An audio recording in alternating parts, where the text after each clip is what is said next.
আর কত দূর ওই মোহনা, এই যে কুয়াশা, এই যে ছলনা, এই বঞ্চনাকে পার হলেই পাবে জনসমুদ্রের ঠিকানা। আলোর পথযাত্রী, এই যে রাত্রি, এখানে থেমো না। কানেক্টিং বাংলাদেশ অনুষ্ঠানে আপনাদের সকলকে স্বাগত জানাচ্ছি। আমরা আজকে যাব খুলনার একটি প্রত্যন্ত এলাকায় বটিয়াঘাটা।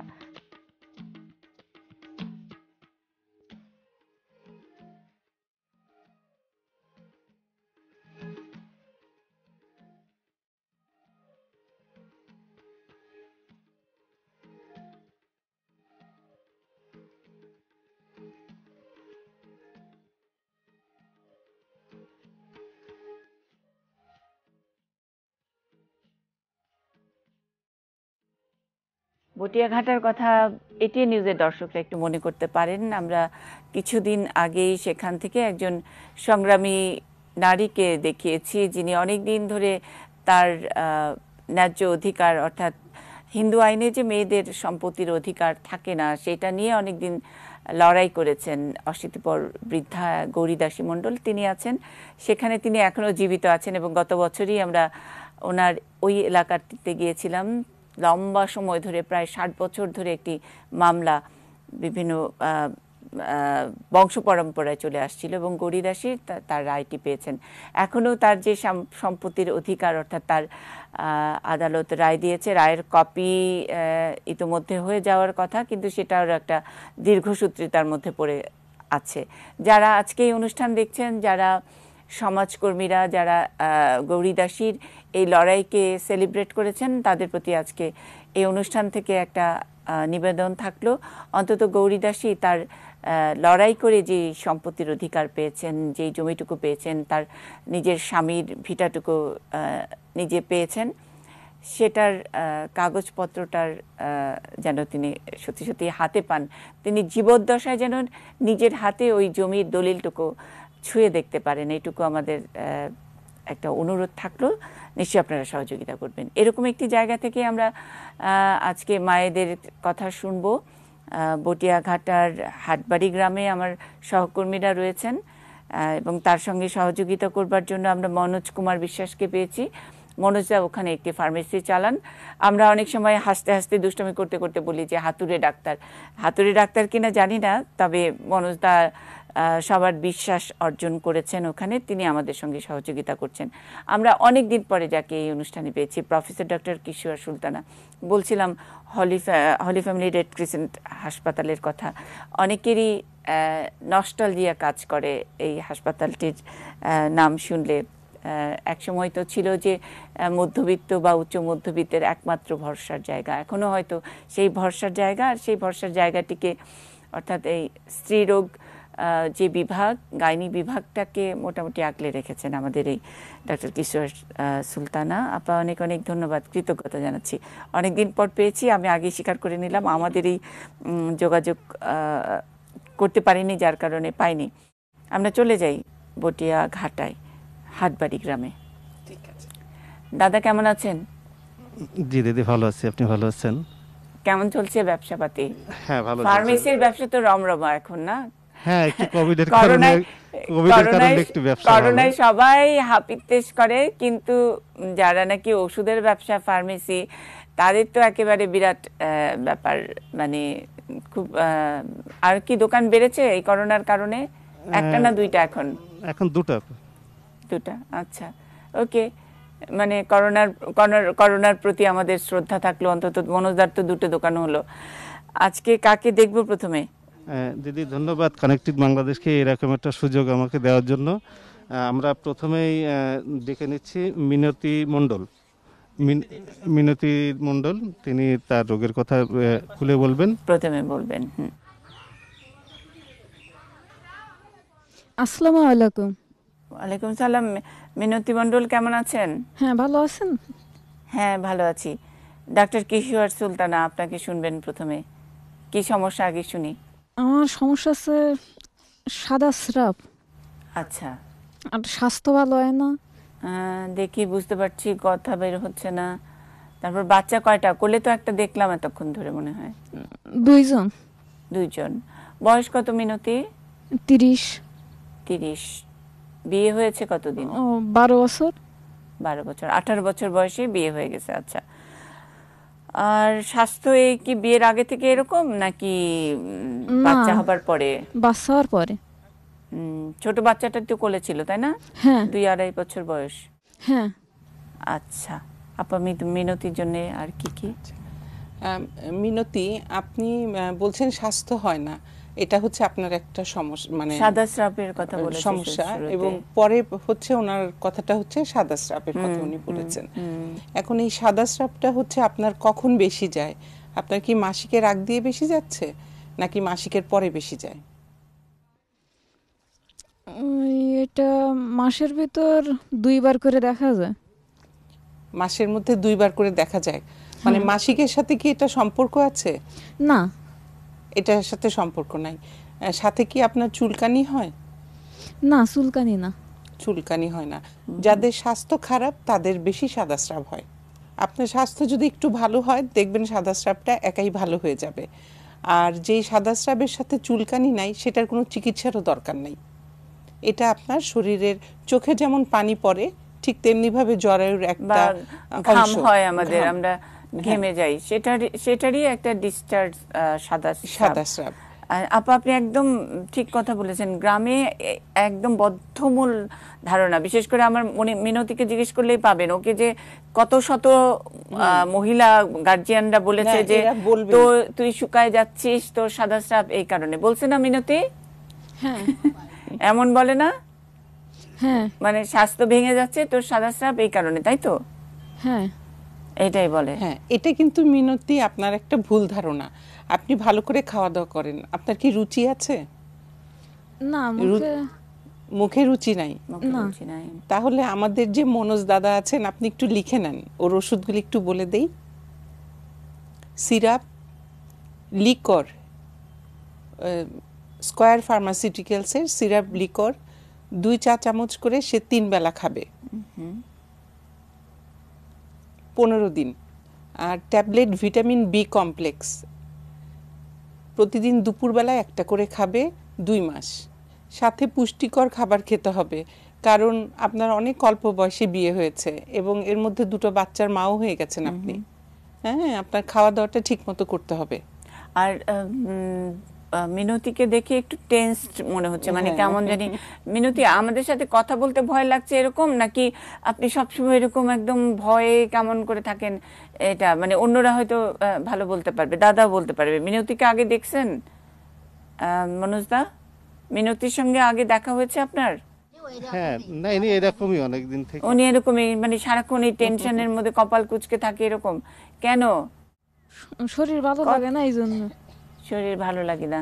স্বামী কি করে মিনতি? গাড়ি চালায়।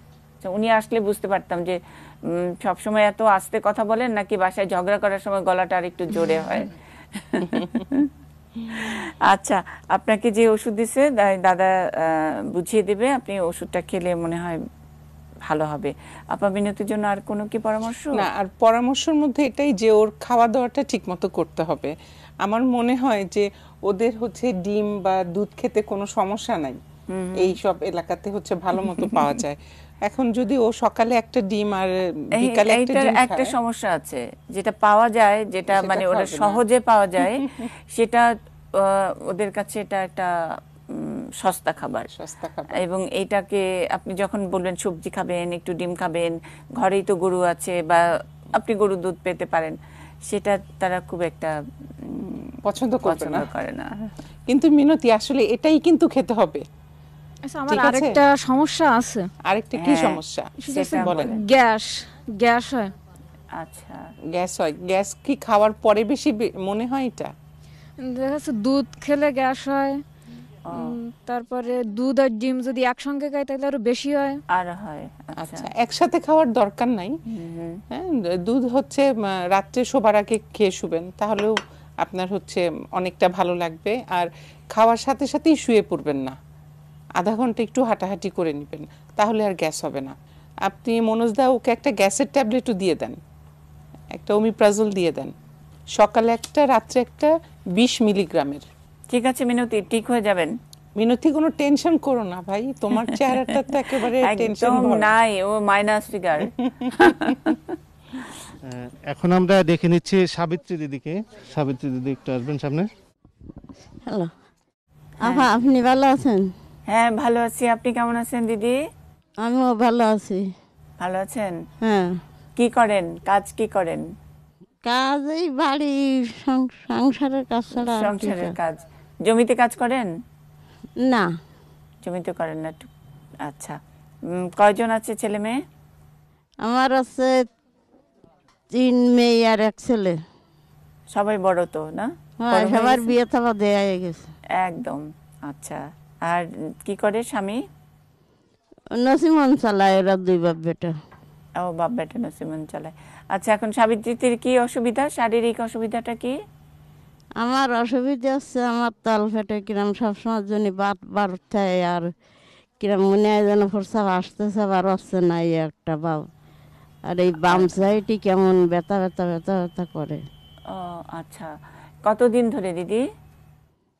এই প্রায় মাসখানে ধরে এরকম লাগতেছে। উম, আর কিছুদিন আগে এই মানে খাওয়া ছিল না, ঘুম ছিল না, তারপরে পায়খানা হতো না। কেন, সেটা হঠাৎ করে? হঠাৎ করে এরকম হইল, তারপরে ডাক্তার দেখায় সেটা সমাধান হয়ে গেছে। আচ্ছা এখন এই তলফেটটা একটু সমস্যা আছে। আচ্ছা, তল পেটে সমস্যা, ওটা কি ওই যে মনোজদার কাছ থেকে নিয়ে ওষুধ খাইছিলেন? না। না, এমনি আচ্ছা, অন্য ডাক্তার দেখাইছিলাম। আচ্ছা আচ্ছা, আর কোনো সমস্যা নাই তো না? ওই যে গাইনি কোনো সমস্যা নাই তো? না, আর অন্য কোনো সমস্যা নেই। সমস্যা নেই। এখানে আমি আপনাকে একটা প্রশ্ন করি দিদি, আপনি বলেন। বলেন তো, যে আপনি বলছেন তলপেটে ব্যথা, আপনার কি মনে হয় যে মাসিকের রাস্তা দিয়ে কিছু বের হয়ে আসে, ভার ভার লাগে? আমার মাসিক হয় না, বহু কাল লাগে তো। না না, আচ্ছা, না মানে কিছু বের হয়ে আসে মনে হয় কিনা? সেটা না, আপনারা বলেন না ওই যে জরায়ু নেমে হ্যাঁ, আসছে। পদ্মর- না না না, তেমন না, কিছু মনে হয় কিছু না। হাতে পান না কিছু, যেমন মানে প্রস্রাব করতে গেলে বা, পায়খানা গেলে কখনো ওটা হাতে পান, এরকম লাগে নেমে না আসে? না না, আচ্ছা আচ্ছা তেমন কিছু লাগে না। এমনি কেমন তল পেট খালি বার হয়ে পড়ে, আর তিনাগলি বারবার লাগে, মনে হয় যেন প্রস্রাব আসতেছে, আবার আসতে গিয়ে বসলি আবার হয় না। ও আচ্ছা আচ্ছা। আচ্ছা, আমার মনে হয় মনোজদা আপনি ওকে একটা পরামর্শ দেন যে ও একটা আল্ট্রাসোনোগ্রাম করাবে তলপেটের, কারণ এই বয়সে যার মাসিক বন্ধ হয়ে গেছে তলপেট আল্ট্রাসাউন্ড করছেন? করা হয়েছে কতদিন আগে রে মা? এই বছর কেন আসছে। বছর কানেক। আচ্ছা আচ্ছা, এর মধ্যে তো আসলে 365 দিন চলে গেছে, তাই না? হ্যাঁ, তাহলে আমরা আরেকটা করে দেখি, হ্যাঁ, এর মধ্যে আবার কিছু সমস্যা হচ্ছে কিনা। একটা আল্ট্রাসোনোগ্রাম করতে বলেন, আর হচ্ছে একটা পেশাবের পরীক্ষা করতে বলেন, কারণ অনেক সময় দেখা যায় যে ইনফেকশনটা অন্যভাবে আসে, বিশেষ করে একটু বয়স হয়ে গেলে। আচ্ছা হ্যাঁ, আপনি এই পরীক্ষা 2টা করান, করায় আপনার তো আসলে পেটে হাত দিয়ে দেখতে পারতেছি না, আর আপনার যে মুখের মাইকটা একটু সরায়, গলাটা একটু দেখান তো আমাকে, গলাটা একটু দেখান টান টান করে। হ্যাঁ, আচ্ছা ঠিক আছে। মাস্কটা সরাবে? হ্যাঁ হ্যাঁ, আর একটু গলাটা দেখবো, গলাটা দেখবো। হ্যাঁ হ্যাঁ, টান টান করে। মাস্কটা একটু ওই পাশে সরান। আচ্ছা ঠিক আছে রে মা, দেখা হচ্ছে। ঠিক আছে, ধন্যবাদ। আমার বার একটু বুকের সমস্যা আছে, হার্টের সমস্যা। আচ্ছা ঠিক আছে, বুকের সমস্যা নিয়ে আরেকদিন আমরা কথা বলবো। আজকে যেটা আর কি বলতে চাচ্ছি আপনারে মা, একটু শুনো। সেটা হলো যে তুমি আগে একটা পেশাবের পরীক্ষা করাও, হ্যাঁ, আচ্ছা ওইটা করে আমরা দেখি যে তোমার পেশাবের কোনো সমস্যা আছে কিনা, তাহলে সেই মোতাবেক ওষুধ দেওয়া যাবে। আর তুমি নিজে বেশি করে পানি খাও, আচ্ছা, আর ঠিক আছে। পিড়িতে বসে কাজ করবা না, নিচের যে নিচু হয়ে বসে কাজ করবা না, একটা মোড়ার মধ্যে বসে নিবা, মোড়ার মধ্যে বসে এইটা যদি কাটাকাটি করবে। আমরা অন্য জায়গার, মানে সাবিত্রী দিকে তো সরাসরি অনেক কিছু বললেন, এই যে গলায় কি দেখার চেষ্টা করলেন, কি দেখে এক্সটার্নালি একজন পেশেন্ট কি দেখে বুঝবে, কি দেখে ডাক্তারের কাছে যাবে, আপনি ওনার এটা কি দেখলেন? ওর দেখলাম যে ওর যে গলগণ্ড যেটা আমরা বলি থাইরয়েড, সেটা আছে, হচ্ছে গলা ফোলা সমস্যা কিনা, আছে। কারণ ওর চেহারাটা একটু আপনি খেয়াল করে একটু দেখেন একটু ফোলা। ফ্লাফি, একটু হ্যাঁ, হ্যাঁ। ফোলা। হ্যাঁ, গলায় হয়ে আছে। থাইরাসের সমস্যা আছে। ও থাইরয়েড। তাহলে এটা বলতে হবে না থাইরাসের সমস্যা আছে? কয়টা করে ওষুধ খাও? কয়টা করে? থাইরাসের ওষুধ 2টো করে খাই। 2টো করে খাও, তার মানে অনেক বেশি। এই শেষ পরীক্ষাটা কবে করছিলা থাইরয়েডের? ফেরা বছর আনে খাচ্ছি। এখন আমার মনে হয় আরেকটা করতে হবে। এটা আসলে 6 মাস পর পর করতে হয় পরীক্ষাটা। তাই? ওষুধটা আবার হয়তো চেঞ্জ করে দিতে হতে পারে, 2টার জায়গায় 2.5টা হয়তো দিতে হতে পারে। হ্যাঁ, এই জন্য ওই যে হঠাৎ করে পায়খানা কষা হয়ে গেছিল, তারপর যে পেশাব গম ছিল আসতেছে, না, মুহি রুচি ছিল না, খুব হ্যাঁ। যন্ত্রণা।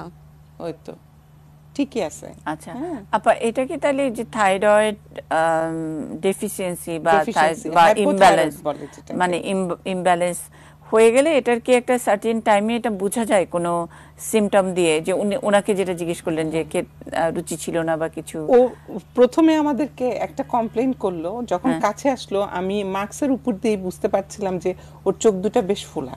আচ্ছা, আবার হচ্ছে কমপ্লেইন করেছে যে তার কনস্টিপেশনের, যে পায়খানা Right. হচ্ছিল না, পেট ফুলে গেছিল। তো যখন থাইরয়েড হরমোনটা কমে যায়, মানে হাইপোথাইরয়েড যখন আমরা বলি, এটা একটা সিমটম, যে চোখ মুখ ফুলে যাবে, হাত পায়ে পানি আসবে, তারপরে পায়খানা হতে সমস্যা হবে।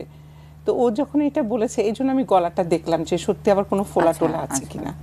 যাচ্ছে এই- তো গা হাত পা ফুলে যেত এক সময়, গায়ের রস। ঠিক আছে মা, তুমি কিন্তু সঠিক চিকিৎসাই পাচ্ছ।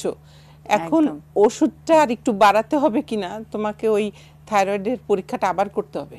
আচ্ছা ঠিক আছে। ঠিক আছে, ওই পরীক্ষাটাও করে ফেলো। ঠিক আছে, ভালো ভালো থাকবেন। ভালো আচ্ছা, থাকবেন ধন্যবাদ। সাবিত্রী, ধন্যবাদ। তারপরে কে আসবে? এরপরে আমি ডেকে নিচ্ছি মুক্তা দিদিকে। নমস্কার আপু, কেমন আছেন?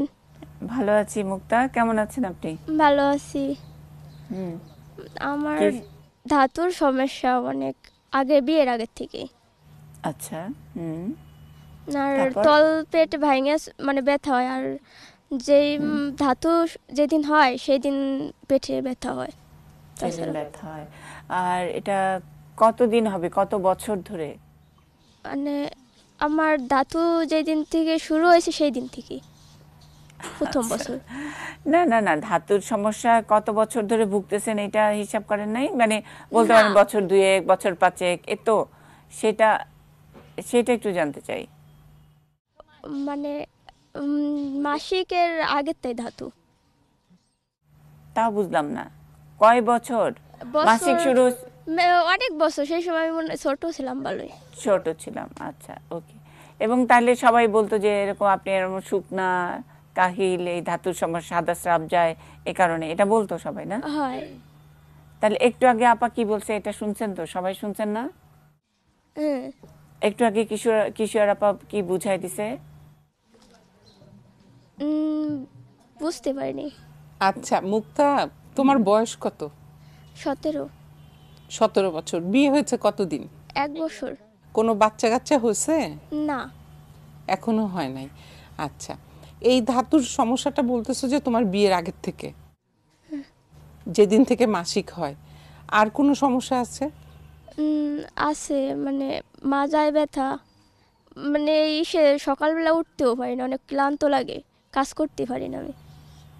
আচ্ছা, ঘুমের থেকে উঠলে খুব ক্লান্ত লাগে। হয়, উঠতে আচ্ছা, পারি না। কয়টার সময় ঘুমাও রাত্রে? রাত 10টা 9টা। 10টা। আর ভাত খাও কখন? ভাত 8টা 8:30টার দিকে খাই। আর সকালে উঠো অনেক ভোরে? না, 6টা 7টা এমন। তাহলে দেখো, তুমি কিন্তু 13 ঘন্টা প্রায় না খেয়ে থাকো, এই জন্য সকালে উঠতে তোমার এত ক্লান্ত লাগে। বুঝতে পারছো? তুমি সকালে উঠে আগে কিছু খেয়ে নিবা, তাহলে বেশি ক্লান্ত লাগবে না। ঠিক আছে? আর সাদা স্রাব যেটা বললা, সেটা যদি তোমার আর কোনো সমস্যা থাকে, যেমন চুলকানি আমার থাকা, মাঝে মধ্যে চুলকানি হয়। আচ্ছা, তখন তুমি কি করবা, হালকা কুসুম গরম পানিতে একটু লবণ দিয়ে ওই হচ্ছে বাথরুমে ব্যবহার করবা। যখন তুমি যাবা বাথরুমে, তখন হচ্ছে তুমি ব্যবহার করবে, ঠিক আছে? আর মনোজদা আপনি ওকে লিখে দেন যে যদি চুলকানি থাকে তাহলে F1 ক্রিম প্রথমে হালকা কুসুম গরম পানিতে লবণ দিয়ে ব্যবহার করবে, তারপরে এই মলমটা দিনে 2 বার লাগাবে 7 দিন। আমি এইখানে কথা একটা বলতে চাচ্ছি যে এই যে সাদা স্রাব, এটা কিন্তু আমাদের দেশের 99% মেয়েদের কমপ্লেন, মাদের কমপ্লেন বলছি না, মেয়েদের কমপ্লেন। আমাদের কাছে অনেক পেশেন্ট আসে, মারা নিয়ে আসে 12-13 বছরের মেয়েদের, যে ওর সাদা স্রাব, সেই জন্য চোখের নিচে কালি পড়ে গেছে, স্বাস্থ্য ভেঙে যাচ্ছে, পড়াশোনায় এনার্জি পাচ্ছে না। এটা আসলে খুবই একটা ভুল ধারণা। যদি মেয়েটার মানে ওর বয়সের তুলনায় স্বাস্থ্যটা ঠিক মতো গড়ে ওঠে তাহলে এই জিনিসটা হবে না। আচ্ছা, আর গ্রোয়িং এজে কিন্তু এটা হবেই, কারণ ওর তো মানে এটাই স্বাভাবিকতার একটা লক্ষণ। এটা আসলে প্রজনন তন্ত্র যেটা আর কি আমরা বলি জেনিটাল অর্গানস, এটা তো ওর সাথে সাথে বড় হচ্ছে, তাহলে তার ফাংশনটাও শুরু হয়ে গেছে। কিন্তু এই মারা বা অহেতুক পাড়া প্রতিবেশী যারা আছে অতিরিক্ত কথা বলে ওদের মোরালিটিটা ভেঙে দেয় একদম, যে আমাদের বোধহয় সাদা স্রাব যাচ্ছে, এটা বুঝি খারাপ হচ্ছে। আরেকটা জিনিস যে আনহাইজিন, এই যে ফার্স্ট পিরিয়ডটা হলো, প্রথম মাসিকের পরে আসলে কি করতে হবে, কি ধরনের ইউজ করতে হবে জিনিসপত্র, এগুলি আমরা শিখাই না। বিশেষ করে ওরা যে এখানে আছে সেখানে তো আরো না, যে কাপড়টা রেখে দেয় আবার হচ্ছে পরের মাসে সেটা ব্যবহার করবে, এই জিনিসটা তো মোস্ট আনহাইজিন। কিন্তু আপা আমাদের যেটা অভিজ্ঞতা, আমরা এর আগের সপ্তাহেও যে অনুষ্ঠান করলাম সেখানেও দেখলাম যে একদম এই প্রত্যন্ত এলাকা পর্যন্ত কাপড় না, মানে প্যাড ব্যবহারের প্রতি, ন্যাপকিন ব্যবহারের প্রতি তাদের এক ধরনের অ্যাওয়ারনেসটা তৈরি হয়েছে, খুবই ভালো। এবং আমরা তো এই অনুষ্ঠানের মাধ্যমে 10 বছর ধরে এই ক্যাম্পেইন, একই জিনিস একই কথা বারবারই বলছি। আমার মনে হয় যে সেটারও একটা ইম্প্যাক্ট হয়তো হতে পারে। এর বাইরে যারা বিক্রি করে যেই কোম্পানিগুলা, তাদেরও তো একটা ক্যাম্পেইন। আমি আর কোনো জায়গায় অতটা সচেতনতা না দেখলেও, যেমন সাদা স্রাব নিয়ে এখনো শিক্ষিত মেয়েদের মধ্যেও ভুল ধারণা আছে, বাট এখন আর আগের মতো, মানে 5 বছর আগেও জিজ্ঞেস করলে বলতো যে কাপড় ব্যবহার করি, কাপড় লুকিয়ে রাখি, কাপড় অমুক খাটের নিচে ইয়ে করি, এরকম। তো এটা এখন গত 5 বছর অন্তত একটা পজিটিভ। এটা তো আসলে একটা বিরাট চেঞ্জ এসেছে। যেমন মেয়েদেরকে নিয়ে কিন্তু বাবারাও আসছেন, অসাধারণ একটা।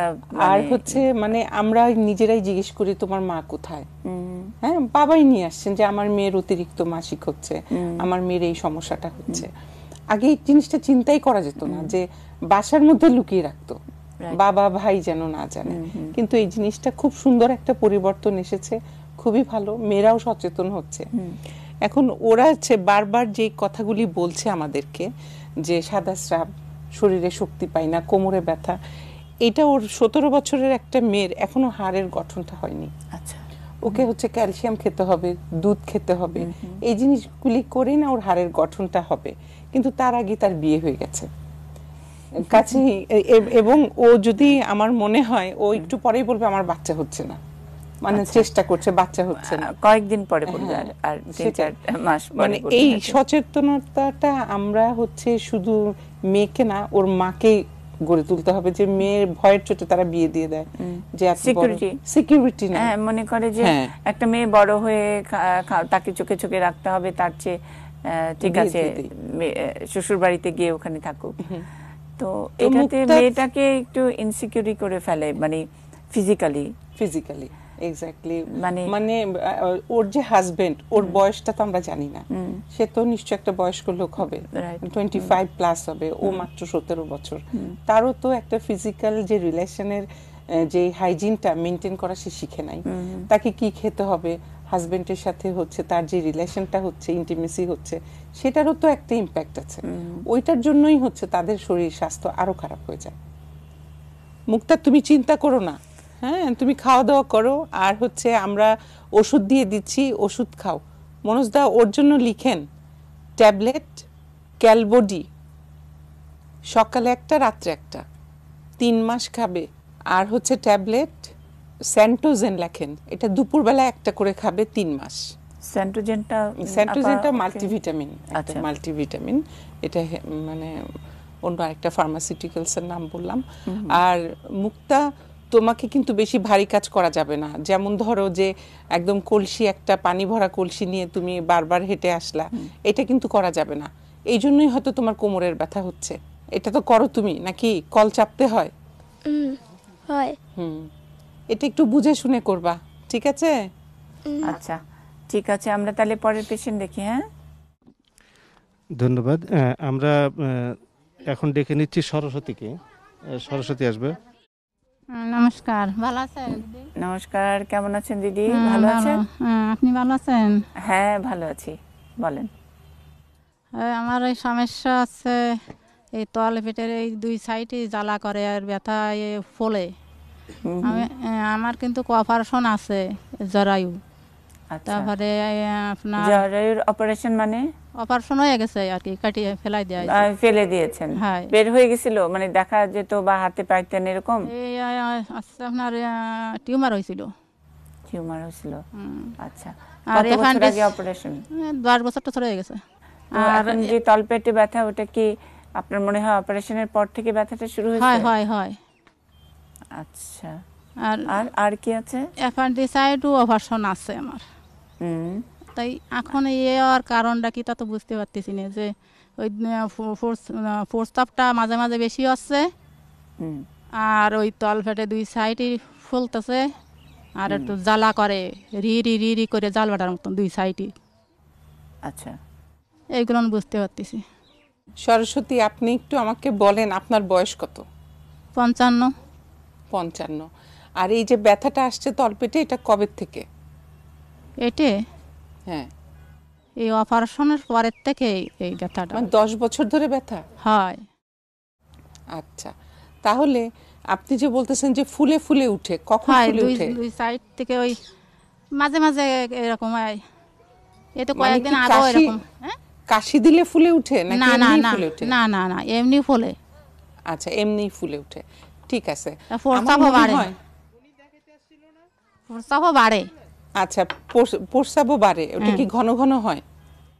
ঘন ঘন একেবারে ঘন ঘন হয় না, পাতলা, এটা পরিমাণে বেশি হয়। পরিমাণে বেশি হয়, আচ্ছা।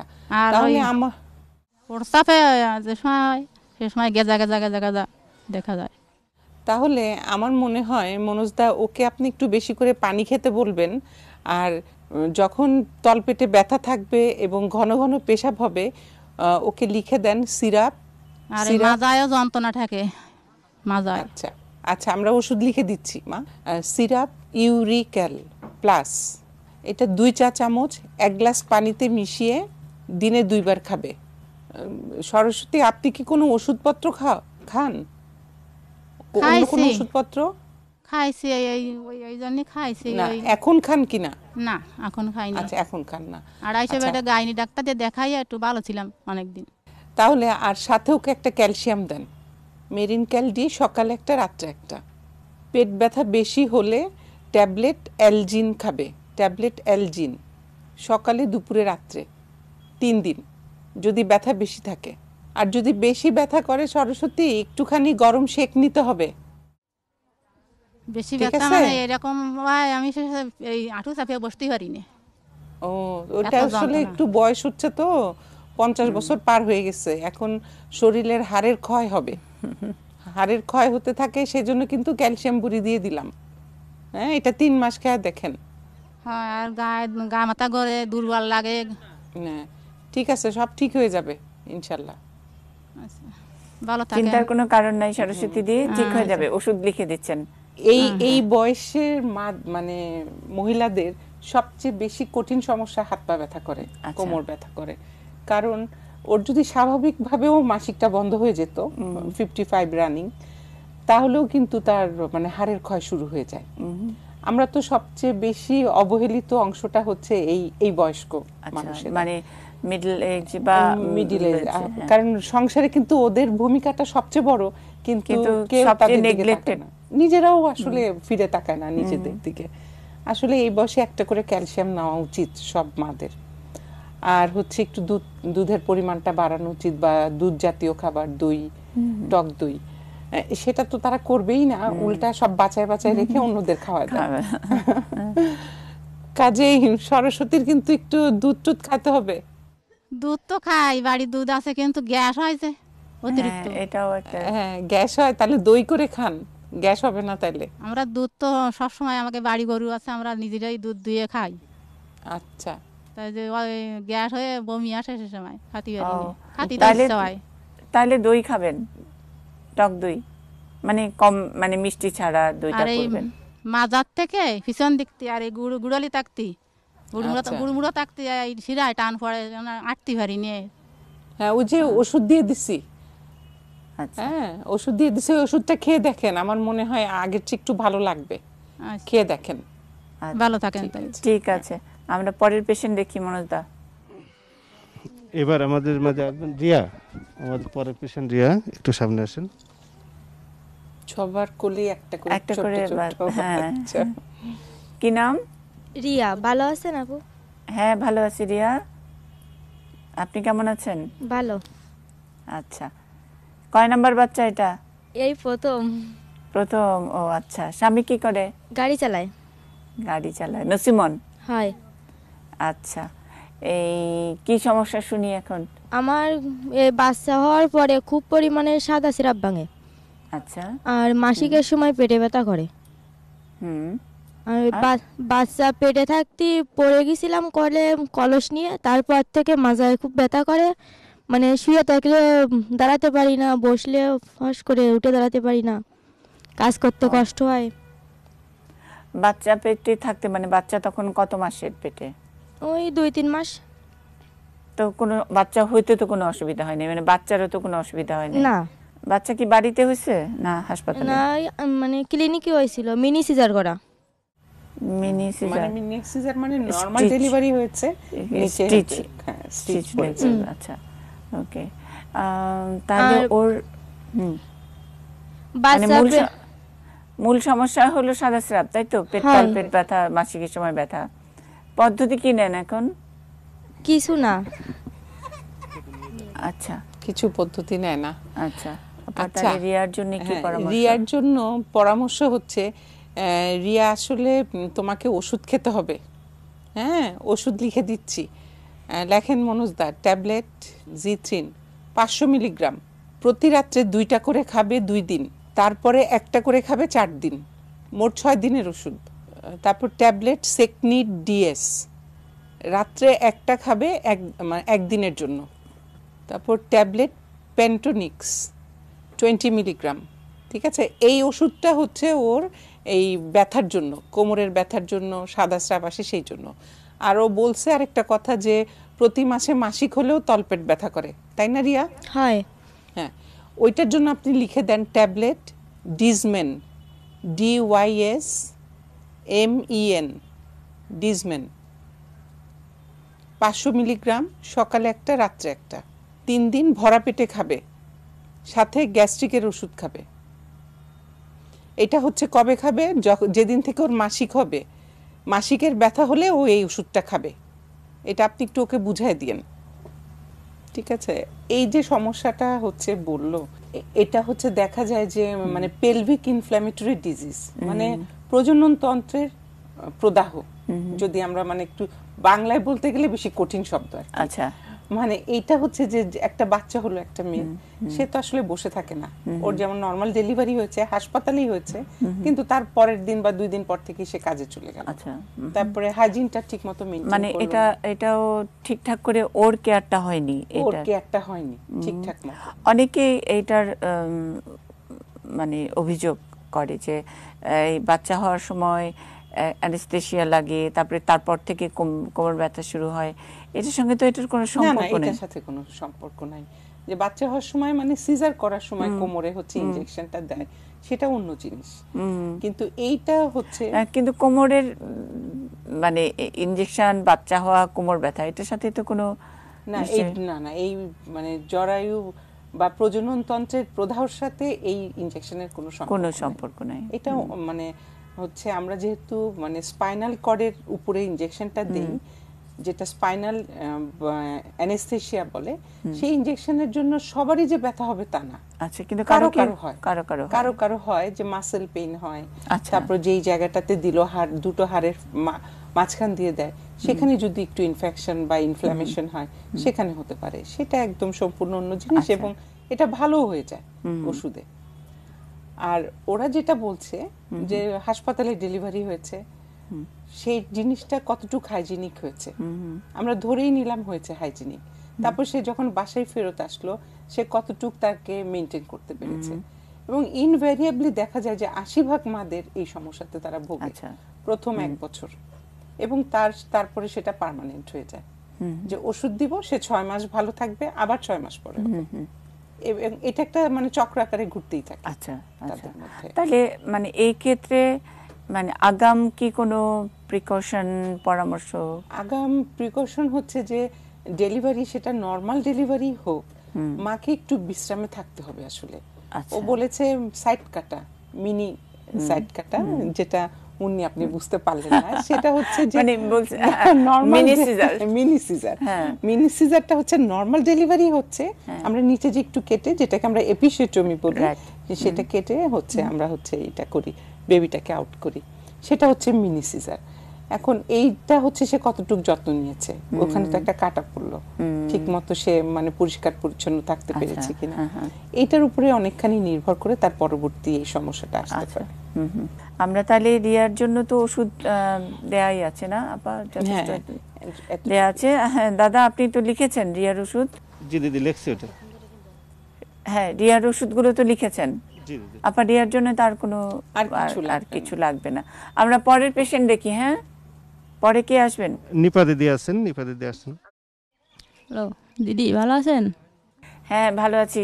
বলছি কি, আমার রাতের বেলা বুঝলেন অসম্ভব চুলকায়, আর চুলকায় ছেড়ে দিলে জ্বালা করে, আর দিনের বেলা থেকে মানে কিরামোর ভিতরে কেমন একটা টস টস টস একটা ভাব মনে হয়, আর চুলকায় ছেড়ে দিলে মনে হয়। আগে একটু আপনার নিজের সম্পর্কে বলেন। আগে আপনার বয়স কত, বিয়ে কতদিন হয়েছে? আর আমার বয়স 32 বছর। বাচ্চা কয়জন? বাচ্চা 2 জন, একটা ছেলে একটা মেয়ে। ছোট জনের বয়স কত? এই 9 বছর, 10 বছর। ছোটটার পদ্ধতি ব্যবহার করেন কোনো? হ্যাঁ। কি পদ্ধতি নেন? আমি বড়ি খাই সরকারি।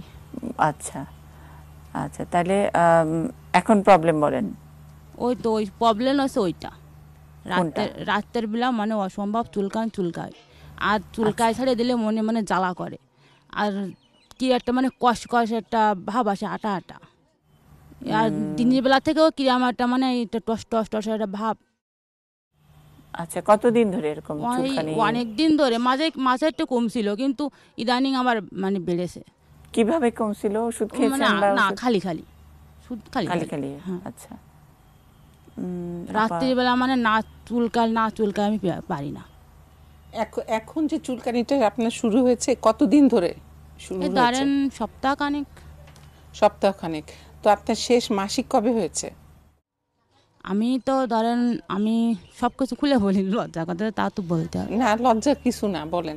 আমি আমার ইচ্ছা মতো ধরেন, আমার তো ওই লাইল ধরেন আয়রন বড়ি খেলে হবে, না হলে না। আমি তখন আমি যদি মনে করি আমি এ মাসে হব না, তখন হবে না। এইভাবে আমি হই। আমি ওইভাবে তো আমার দিন ঠিক থাকে না। তা ধরেন মাসের আমার ওই শেষের দিকে যেয়ে আমি করি। আচ্ছা, এখন কি আপনার মাসিকটাই 10-12 দিনের মধ্যে হয়েছে? না। কতদিন ধরে হচ্ছে না?